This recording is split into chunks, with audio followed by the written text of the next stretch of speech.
se retrouve aujourd'hui pour le tirage des énergies de ce samedi 1er août. Août ou août? Tout le monde dit de manière différente. Moi je dis août. Voilà. Donc pour ce samedi 1er août 2020, toujours avec l'oracle bleu et toujours avec le Lenormand intuitif. N'hésitez pas à aller faire un tour sur Utip, à mettre un pouce bleu, à vous abonner et moi j'y vais. Justement, il y en a une qui est là, donc c'est le monde minéral, et l'autre elle est tombée, donc je vais aller la chercher, je reviens. Les nouvelles. Alors, le monde minéral et les nouvelles. Je vous ai parlé du monde minéral cette semaine, jeudi je crois. Pour moi, on est sur de la force, encore une fois, on est sur du courage, on est sur de la force d'esprit, on est sur de la force mentale, on est sur de la force émotionnelle, de la structure en fait, hein, de la structure, voilà. Et on est, avec les nouvelles, on est sur le besoin de ça par rapport à des choses qui arriveraient dans notre vie, des nouvelles, des personnes, des déclics, des choses qu'on peut entendre à droite à gauche, voilà, on est sur un peu un truc comme ça, sur de l'extériorité qui viendrait impacter et qui nous demanderait force, courage, etc. Encore une fois, les pierres peuvent nous aider, mais ça, moi j'ai une affinité avec les pierres, j'aime les pierres. Donc peut-être que, voilà, je sais ce que je vais faire. On va rajouter une petite carte que je viens juste de prendre derrière moi, ça sera l'oracle des cristaux, histoire de voir un petit peu quel cristal pourra nous aider en fin de tirage, hein, parce que je sais que certaines personnes n'aiment pas trop ça, donc aujourd'hui, ça fait 2 fois quand même que cette semaine, les cristaux sortent. Du coup, je me dis, bah, pourquoi pas prendre une petite carte voilà, des cristaux pour voir un petit peu, enfin, le monde minéral, pour moi, comme je vous ai dit, c'est les cristaux, donc pourquoi ne pas voir? On va d'abord regarder avec le Lenormand, puis après on ira voir avec la carte des cristaux. Bah écoutez ouais, aujourd'hui c'est plutôt des bonnes nouvelles. Voilà, aujourd'hui c'est plutôt des bonnes nouvelles. C'est peut-être de la structure, ce que ça va nous demander avec le monde minéral, hein, de la fermeté en fait. Hein. Mais on a un cadeau avec le bouquet, on a clairement un cadeau concret avec l'homme, un cadeau dans l'ici et le maintenant. Hein. Je pense que c'est un cadeau qui viendra d'une information, une bonne nouvelle en fait. Je pense que c'est une bonne nouvelle.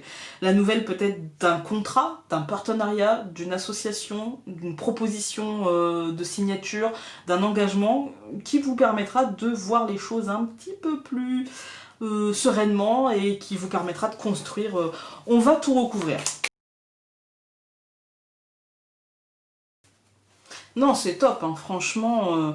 On a le bouquet et la sagesse, bah, c'est quelque chose pour moi qui nous calmera l'esprit, c'est quelque chose qui nous fera...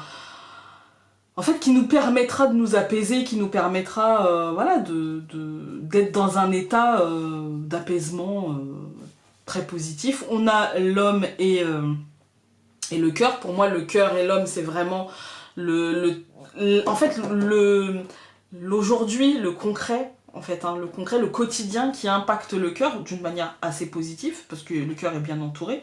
On a le livre et la cigogne, pour moi, c'est le déclic ou l'information, la nouvelle d'un changement. On a l'anneau et les poissons, bon bah c'est un changement quand même vraiment assez abondant, on va dire, hein, parce que la cigogne étant entourée par le cœur, c'est-à-dire que ce changement impacte l'émotionnel d'une manière positive avec la sagesse, hein, et puis les poissons, grâce à l'abondance en fait. Hein, vous pouvez avoir, par exemple, signer un contrat et vous mettre à l'abri financièrement, en tout cas pour un moment, ou en tout cas c'est une évolution positive. Et puis on a le soleil et le cercueil. Le cercueil n'est pas une mauvaise carte, puisque le cercueil c'est la mort et la renaissance, d'accord?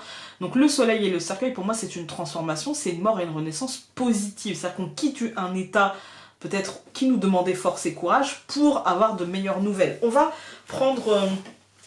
je vais quand même faire la ligne, j'ai envie là. La sagesse et le cœur, pour moi, c'est vraiment le cœur qui s'apaise grâce à un changement abondant, en fait, grâce à une mort et une renaissance, mais abondante, en fait. On quitte un état pour aller à un autre, donc ouais, ça n'apporte rien de plus, finalement.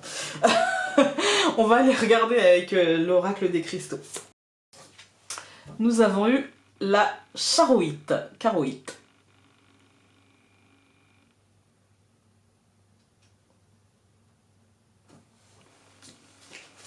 Je vais juste vous lire le livret.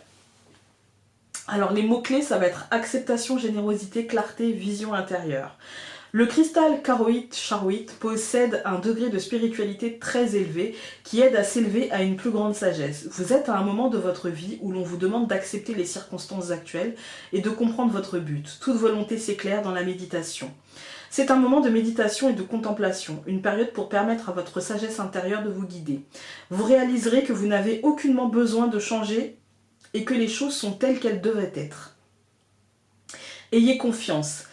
Même si le cours des événements vous semble confus ces derniers temps, il existe un ordre divin dans la folie. C'est seulement à travers de l'amour et de l'acceptation que vous pourrez voir l'ordre divin. Vous serez touché par la générosité de quelqu'un dans les jours à venir.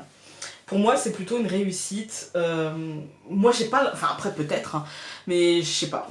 Prenez la charoïte, portez-la si vous la... Je sais pas comment ça se prononce. Je sais, on me l'a dit plein de fois, mais Dory, c'est moi, en fait. Hein. Donc, je pense que la charoïte peut peut-être vous aider à accepter les situations, à accepter les engagements, à voir, en fait, que tout va bien. Mais en vérité, même sans ça, aujourd'hui, tout va bien. Je vous embrasse très fort et donc on se dit à demain pour le dernier tirage avant mes vacances. Salut!